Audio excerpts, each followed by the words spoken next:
So NFL free agency has already been going on for about a week, and I feel like most of the big name players, the high impact players, are gone. Now, don't get me wrong, there's still some out there, but for the most part, I do believe that the Texans are done with free agency. So today we're gonna grade their free agency so far, and I say so far because there's still some guys out there that I do like that I think would boost their free agency grade significantly. Dudes like, Robbie Anderson, maybe, Shelby Harris, Snacks Harrison, and, just people around those lines. But as of right now, we're going to grade them off of what they've done, and we're not going to include the DeAndre Hopkins trade because that was a trade, not a free agency move. So these are just the free agency moves that they made. And we're going to start off with Randall Cobb. Look, man, for whatever reason, Texans fans think this is a bad move. It is not. I am giving the signing of Randall Cobb a B. It's cheap, $9 million a year for 3 years, total 27 mil, and he's getting $9 million a year, $18 million guaranteed throughout the first 2 years. That is cheap, especially when you consider scrub wide receivers like Dante Moncrief and Devin Funchess got $10 million a year a couple years ago. When you consider Sammy Watkins got $14 million a year from the Chiefs. Yeah, Randall Cobb had 800 yards with Dak Prescott last year as their number 3 option. Keep in mind, number 3 option had 800 yards. It was Amari Cooper and Gallup and then Randall Cobb, and he had 800 yards. Deshaun Watson is way better than Dak Prescott. Don't get me wrong, I'm not saying Prescott is some scrub, because he's not. He's above average, but Deshaun Watson is good, and I just think the Randall Cobb signing is a good signing. I just feel like people are pissed at Cobb because the Texans traded DeAndre Hopkins. Now, Randall Cobb isn't here to replace DeAndre Hopkins. No one's going to replace DeAndre Hopkins. It's going to be multiple players that are going to have to step up to replace DeAndre Hopkins. That includes Kenny Stills, Will Fuller, Randall Cobb, Ugly David Johnson, Kahali Waring, Jordan Akins, Darren Phillips. They're all going to have to step up to replace DeAndre Hopkins because he can't just replace a guy like DeAndre Hopkins in a snap, Maybe we can draft a receiver that can develop and be as good as D-Hop, but to expect a rookie receiver or Randall Cobb or anyone to come in here and replace D-Hop, that's extremely unrealistic. Just look at the signing for what it is. Randall Cobb is being brought in to be our slot receiver. Randall Cobb has been a very good slot receiver his whole career, and he was a very good slot receiver last year for the Cowboys. So he's going to come here and he's going to put in work. It was a good signing. Like I said, I am giving it a B. Next signing, Eric Murray, safety. F-. This signing is absolutely terrible. Terrible signing, man. This is a no-name player that, quite frankly, isn't that good. And, some Texans fans are like, but what if he's good? What if he ends up being good? You don't pay players based off what-ifs. You don't pay players based off of potential. You pay players based off of production, and Eric Murray hasn't done anything in the NFL. They gave this man a $20 million contract, 3 years. That's almost $7 million a year. $7 million a year. You gotta be kidding me. This is a terrible contract. This is a terrible signing. This dude is a no one, and I guarantee you, there is no team in the NFL that was saying, oh man, we gotta go get Eric Murray. Oh man, today's the first day of free agency. Let me go prioritize Eric Murray. The Texans signed Eric Murray the first day of free agency.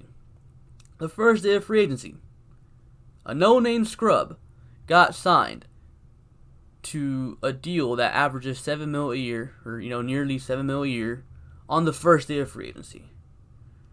I guarantee you, there was no one out there that was gonna pay Eric Murray this type of money.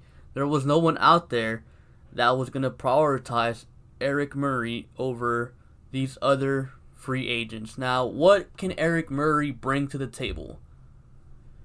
Not much, honestly. The dude, well, they want him to be like a nickel player / third safety, but dude's just there. He's nothing special. He didn't really play many snaps in KC. Wasn't really good anywhere. He hasn't been good anywhere. Like at least Tashawn Gibson locked down tight ends his whole career. Tashawn Gibson's getting slightly more than Eric Murray. And Tashawn Gibson actually had a good track record. Yeah? Tashawn Gibson was good for us last year. But Eric Murray? Why in the world would you pay him $7 million a year? Now, if we got this guy for like $2 million a year, that'd be fine. But $7 million a year?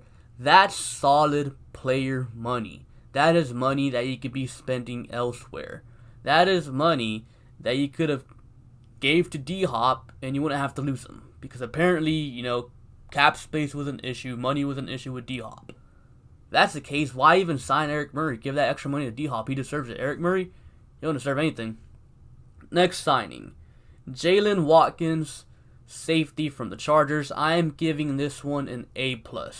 Chargers fans were all saying he's a very good player, like a good backup. He is a good special teamer, very fast. He's a gunner.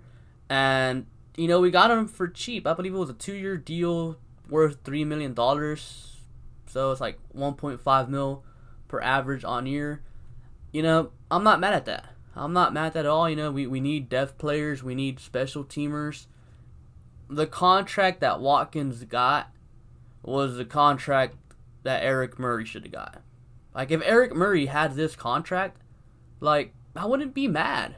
But since Eric Murray went over there and got $7 million a year, then yikes.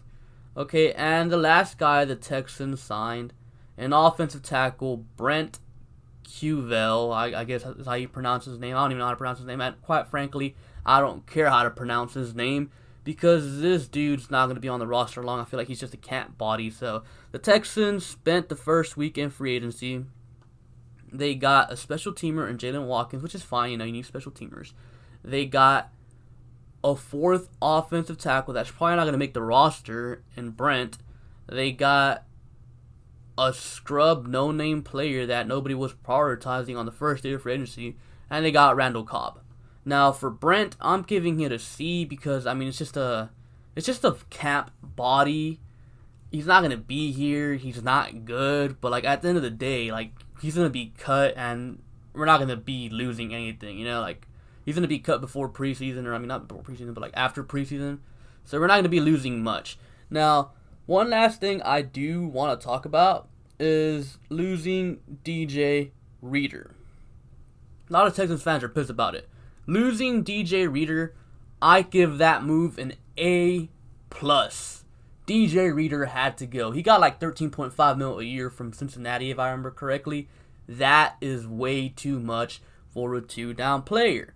However, I am giving the Texans an F- for not replacing DJ Reader with someone better that can actually pass rush, or simply with someone cheaper just as good as DJ Reader, such as Linval Joseph or Michael Pierce.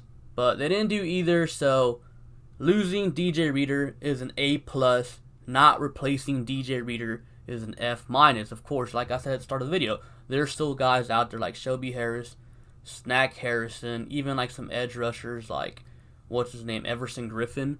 So yeah, there's still possible moves out there to be made that could bring their grade up, but overall, the Texans free agency, I'm giving them an F. Straight up an F. And this does not even include the D-Hop trade. The Texans failed to get better in free agency, and yeah, they didn't do anything. They absolutely didn't do anything. Like, maybe they improved their special teams with Eric Murray and Jalen Watkins, but yeah, like, they didn't do much. Maybe they improved the safeties, like backups, I guess, depth. But other than that, I mean, Randall Cobb, if you consider D-Hop, wide receiver group did get weaker, like in the grand scheme of things. Running back group, David Johnson ain't, he ain't nothing. The Texans got worse. They got absolutely worse. Losing DJ Reader, not replacing him, made them worse.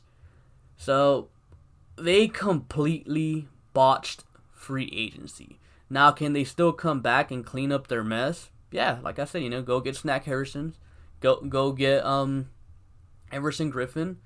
And then, you might be able to say, hey, you know what? Maybe this Texans team will be alright. But as of right now, this team, without a doubt in my mind, got worse.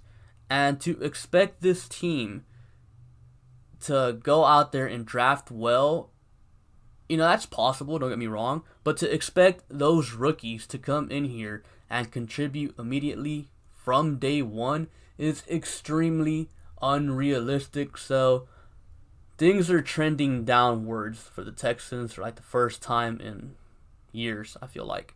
Because like in the past, the moves the Texans have made sense in a way, but this free agency was just whack.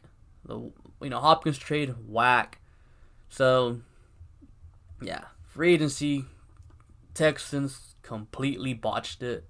Probably had the worst free agency out of every NFL team out there, honestly, because I feel like every team made good moves, necessary moves, while the Texans, they're really head scratchers besides, the Cobb one, and I guess Jalen Watkins, but does Jalen Watkins really even count because he is a backup player type of guy? So, yeah, completely botched it, not satisfied, but like I said, maybe they can come back from it, probably not, they're probably done. So, yeah, that's pretty much all I have for you guys for today. Comment down below your opinion on the Texans' disastrous free agency. And be sure to like and subscribe. Thank you for watching, and I'll catch you guys later. Peace.